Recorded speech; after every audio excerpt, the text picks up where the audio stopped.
అందరికీ నమస్కారం. సో ఈ వీడియోలో మనం సపోర్ట్ ప్రాజెక్ట్ అంటే ఏంటి, ఈ సపోర్ట్ ప్రాజెక్ట్లో ఏ వర్క్స్ అనేది ఏ విధంగా జరుగుతుంది, అంటే ఏదైనా ఒక ఎర్రర్ వస్తే దీన్ని ఏ విధంగా వీళ్ళు రిజాల్వ్ చేస్తారు అనే దాని గురించి ఈ వీడియోలో మనం డిస్కస్ చేద్దాం. సో మెయిన్ టాపిక్లోకి వెళ్ళే ముందు సేమ్ యాజ్ యూజువల్ నాదొక చిన్న రిక్వెస్ట్, మీరు కనుక ఇంకా మన ఛానల్ని సబ్స్క్రైబ్ చేసి ఉండకపోతే ప్లీజ్ సబ్స్క్రైబ్ చేయండి. 1 lakh సబ్స్క్రైబర్స్ని రీచ్ అవ్వడమే మన ఛానల్ యొక్క ఫస్ట్ టార్గెట్. ప్లీజ్ నా టార్గెట్ని రీచ్ అవ్వడంలో మీరు హెల్ప్ చేస్తే ఇలాంటి ఒక ఇన్ఫర్మేటివ్ వీడియోస్ చేస్తూ మీ టార్గెట్ని రీచ్ అవ్వడంలో నేను హెల్ప్ చేస్తాను. It's a win win situation.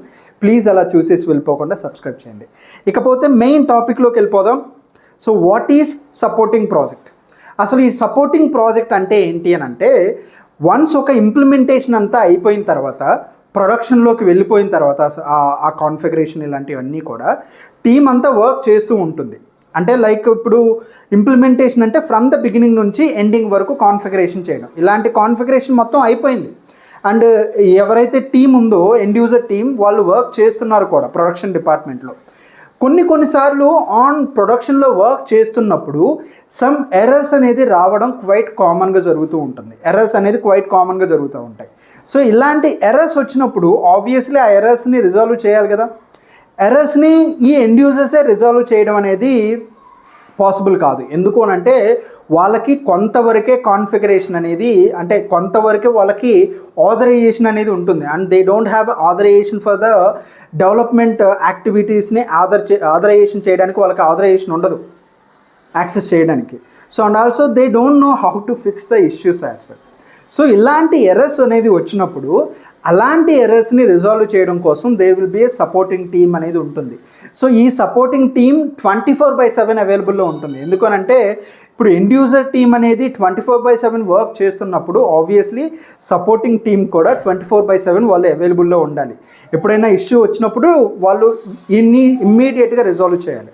So ఇప్పుడు ఈ ఇష్యూస్ వచ్చినప్పుడు ఇన్ జనరల్గా ఎలా వీళ్ళకి ఇష్యూని రైజ్ చేస్తారు అని అంటే, ప్రతి ఒక్కదానికి కూడా, ప్రతి ఒక్క కంపెనీలో కూడా ఇలాంటి ఎర్రర్స్ ఏవైనా వచ్చినప్పుడు వాళ్ళకంటూ కొంత కైండ్ ఆఫ్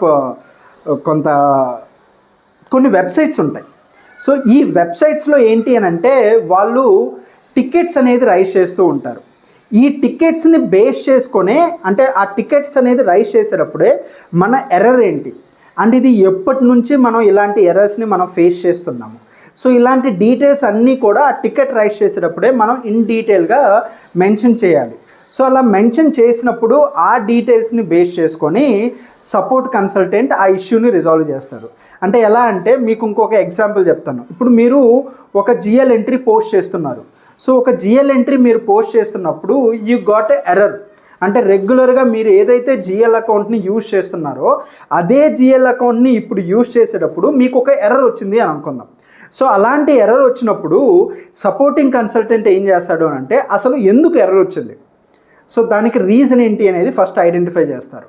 సో ఆ తర్వాత ఆ ఎర్రర్ ఏదైతే ఉందో దాని యొక్క ఇంపార్టెన్స్ని బేస్ చేసుకొని వాళ్ళు ఆ ఇష్యూని రిజాల్వ్ చేస్తారు. ఎలా అంటే బేస్డ్ ఆన్ ద ఇష్యూ ప్రయారిటీని బట్టి ఈ టికెట్స్ని రిజాల్వ్ చేస్తూ ఉంటారనమాట. సో చాలా వరకు there are 3 type of tickets అనేవి ఉంటాయి. ఒకటి ఏంటి అని అంటే ప్రయారిటీ, ఆన్ ప్రయారిటీ ఉంటాయి.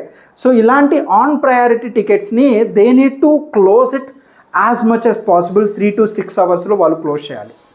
కొన్ని టికెట్స్ అంటే లో ప్రయారిటీ ఉంటాయి. అలాంటి టికెట్స్ని they can clear within 12 hours కానీ ఇలా క్లియర్ చేయడానికి అవకాశం ఉంటుంది. ఇంకా లో ప్రయారిటీ, అసలు అలాంటి ఇష్యూని ఇమ్మీడియట్గా రిజాల్వ్ చేయాల్సిన అవసరం లేదు, దాన్ని ఎప్పుడైనా రిజాల్వ్ చేయాలి కానీ ఇమ్మీడియట్ అనేది అవసరం లేదు అనుకున్నప్పుడు అది కంప్లీట్ లో ప్రయారిటీ అవుతుంది. సో దాన్ని అట్లీస్ట్ 1 to 2 days టైం తీసుకుంటారనమాట. సో ఇలా ఇష్యూని రిజాల్వ్ చేయడం అనేది బేస్డ్ ఆన్ ద కంపెనీ పాలసీని బట్టి చేంజ్ అవుతూ ఉంటాయి, ఎన్ని గంటల్లో దీన్ని రిజాల్వ్ చేయాలి ఏంటి అనేది. అండ్ అదేవిధంగా ప్రతి ఒక్క కంపెనీలో కూడా ఈ సపోర్టింగ్ కన్సల్టెంట్ యొక్క రిక్వైర్మెంట్ అనేది ఉంటుంది. సో ఈ ఇంప్లిమెంటేషను, డెవలప్మెంట్స్ ప్రాజెక్ట్స్ ఏవైతే ఉన్నాయో వీటికి డిమాండ్ ఉంటుంది, కానీ దీనికంటే ఎక్కువ డిమాండ్ అనేది ఈ సపోర్ట్ కన్సల్టెంట్కి ఉంటుంది. ఎందుకు అని అంటే 24/7 ఇలాంటి సపోర్ట్ ఇవ్వాల్సి వస్తుంది. కాబట్టి ఈచ్ అండ్ ఎవ్రీ కంపెనీలో ఈ సపోర్టింగ్ కన్సల్టెంట్ యొక్క నీడ్ అండ్ రిక్వైర్మెంట్ అనేది ఉంటుంది కాబట్టి సో డెఫినెట్గా you can try for the supporting consultant. So mostly supporting కన్సల్టెంట్కి వర్క్ అలొకేషన్ ఎలా జరుగుతుందంటే through tickets based point of వ్యూలోనే. సో మీకు చెప్పినట్టు ఏదైతే ఇష్యూ అనేది ఫేస్ చేస్తున్నారో ఎండ్ యూజర్స్ వాళ్ళు టికెట్స్ రైజ్ చేస్తారు. టికెట్స్ రైజ్ చేసి ఆ ఎర్రర్ ఏంటి అనేది స్క్రీన్ షాట్ తీసి పెడతారనమాట. సో ఆ ఎర్రర్ని బేస్ చేసుకొని you need to resolve that and also tickets ప్రయారిటీని బట్టి ఈ ప్రయారిటీ అనేది కంపెనీ టు కంపెనీ చేంజ్ అవుతూ ఉంటుందన్నమాట. So I hope this is about support project.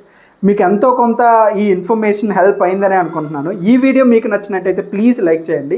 If in case ఏదైనా పర్టికులర్ టాపిక్ మీద నేను వీడియో చేయాలి అని అనుకుంటే ఆ టాపిక్ నేమ్ని కామెంట్ సెక్షన్లో పెడితే నేను దాని మీద వీడియో చేస్తాను. అండ్ అదేవిధంగా మన టార్గెట్ గుర్తుంది కదా, 1 lakh సబ్స్క్రైబర్స్ని రీచ్ అవ్వడం. ప్లీజ్ మీరు అలా చూసేసి వెళ్ళిపోకుండా సబ్స్క్రైబ్ చేయండి. Thank you so much. All the best.